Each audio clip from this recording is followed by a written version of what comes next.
All right, I am here with one of our students, Don Ricardo. Hola, Rich. Hola, ¿Qué tal? muy bien, todo bien. Excelente. Rich has been in the program for how long have you been in the program? It's been 4 months now, 4 almost. months.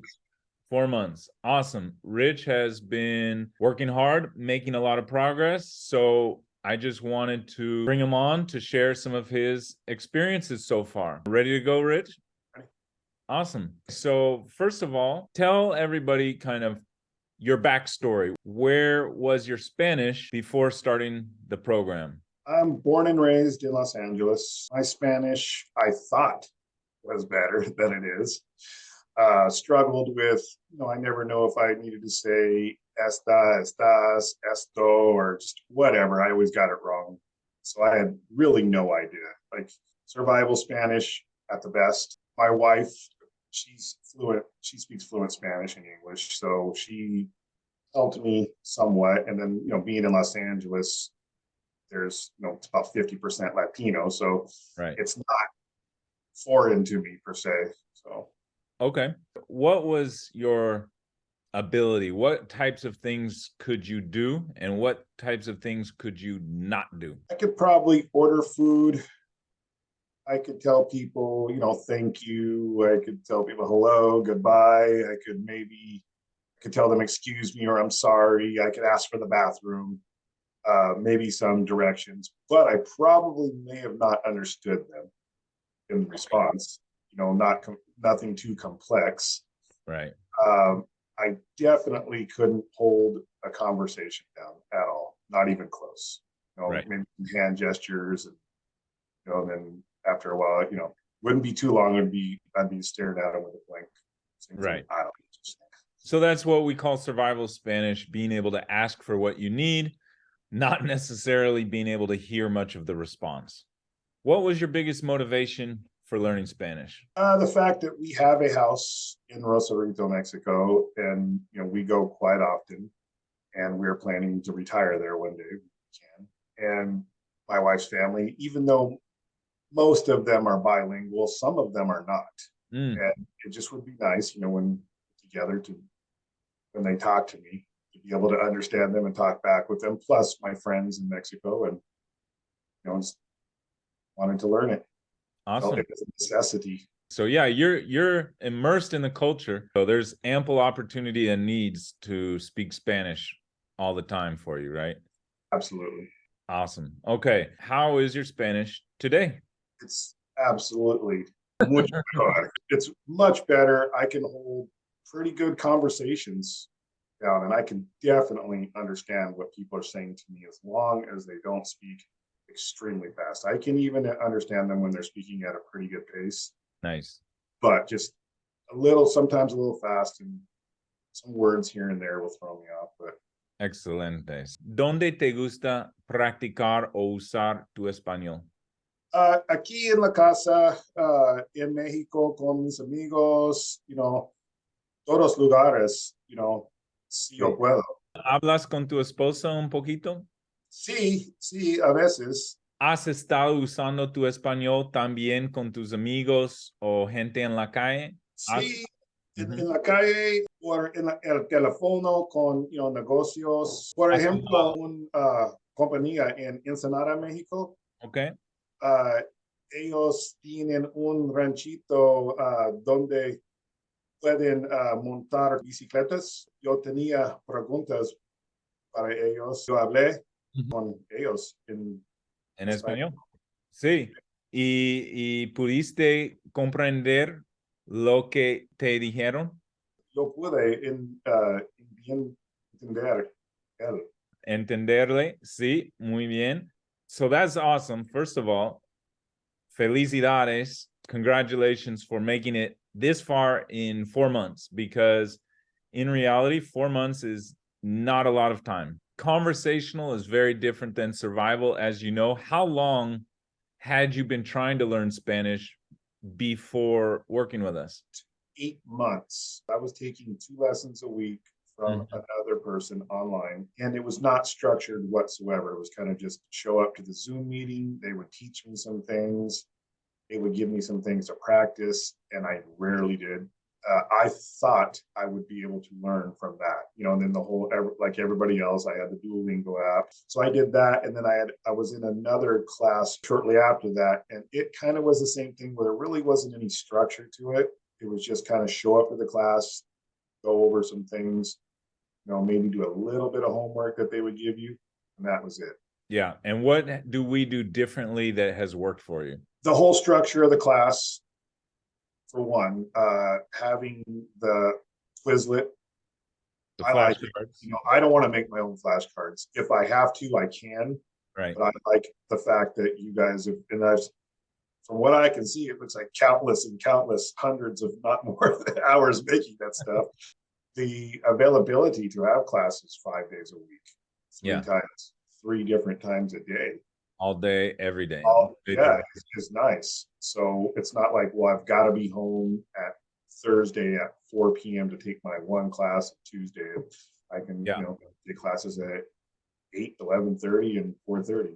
So that allows you to come to more classes. Yeah, and I have taken advantage of quite a bit of classes. Yeah, awesome. What would you say your weekly average is? An hour, 2 hours, 3 hours a day? How much are you studying? Study a lot. Good. I probably study at least 2 hours a day. Nice. But I'm always, if I'm out somewhere and I see something I don't know, or if I just think about something, I've always got the Beeple app, and I'm always constantly.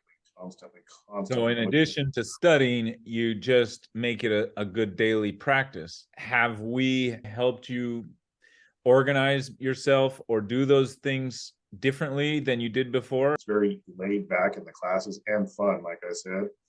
But I don't like to stumble. So I work hard when I come to class, so that I can, I'm not trying to impress them, but I want them to go, okay, good, you got this. Okay, move on to the next one. That's what I want. That's what I like to hear. It's kind of like a reward for me in a way. Yeah. They go over the flashcards, or sometimes they'll say, okay, now I'm just going to talk to you. You have to listen and answer my questions. Or there was one we did a couple of weeks ago where it was more of a game. Mm-hmm.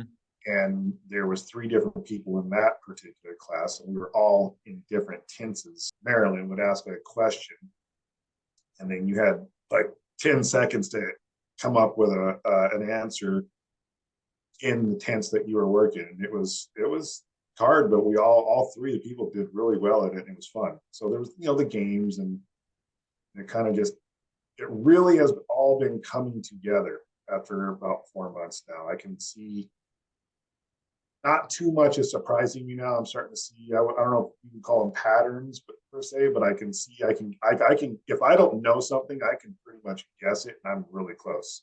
Right.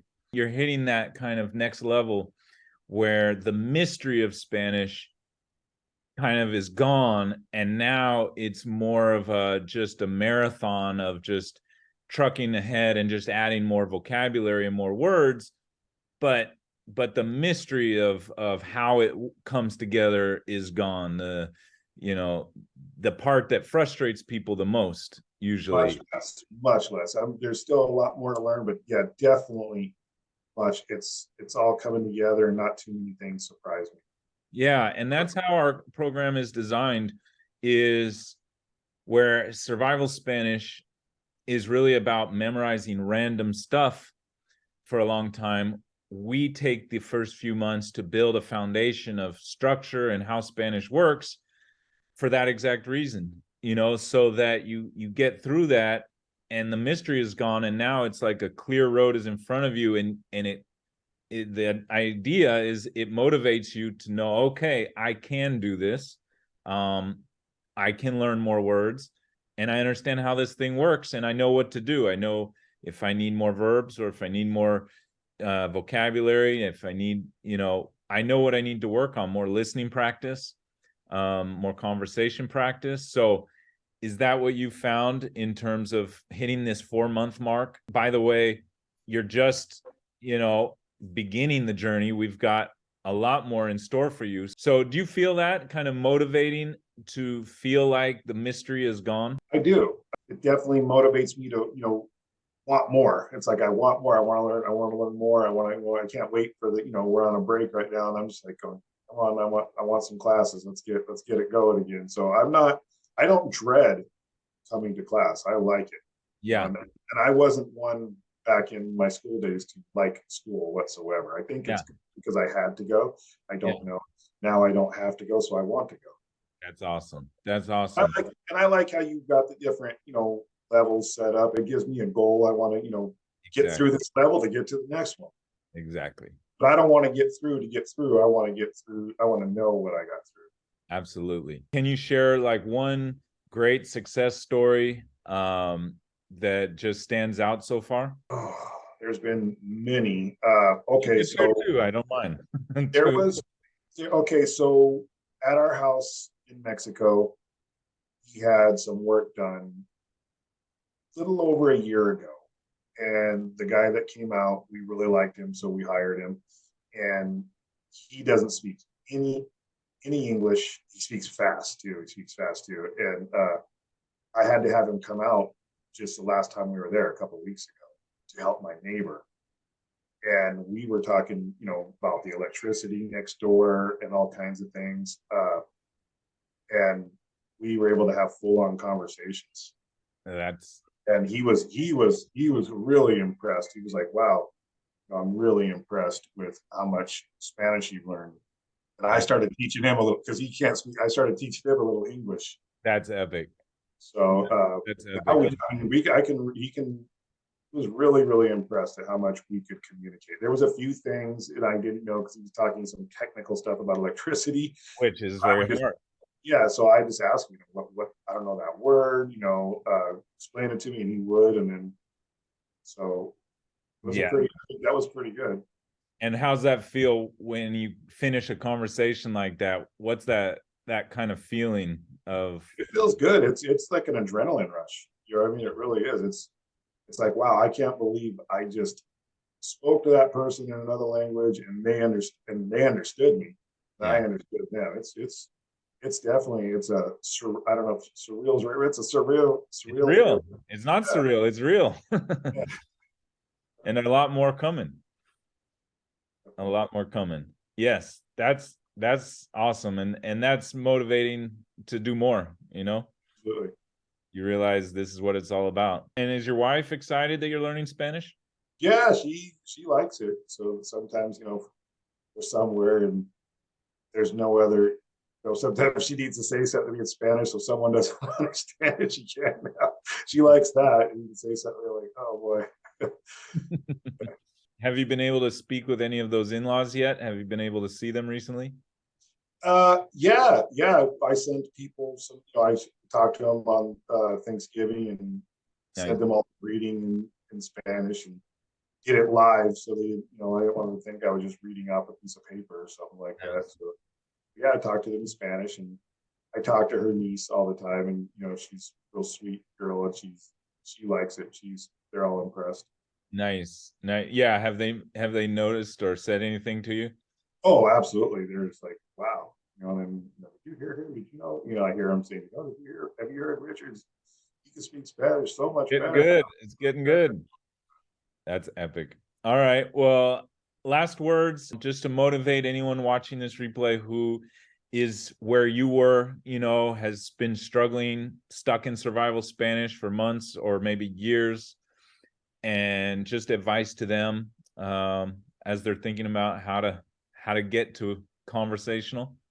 Well, if they're lucky enough to come across your class, because it's not easy to find good Spanish classes. It was a trek for me to find your guys' class because there's so many out there.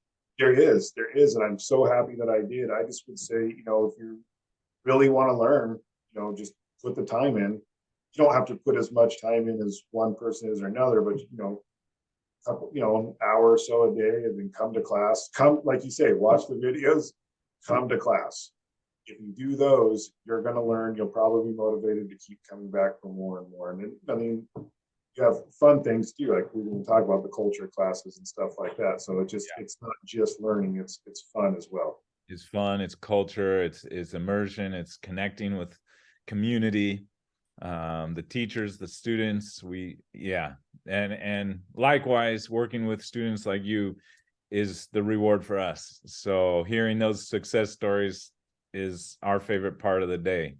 So all right, well, I appreciate it, Richard. I really, really appreciate it. Thank you for sharing your story. Great things to come. We're just starting 2023 now, so it's a perfect time to get to that next level. Sounds good. Yeah. All right, so looking forward to it. Gracias por compartir tu historia y nos veremos en clase.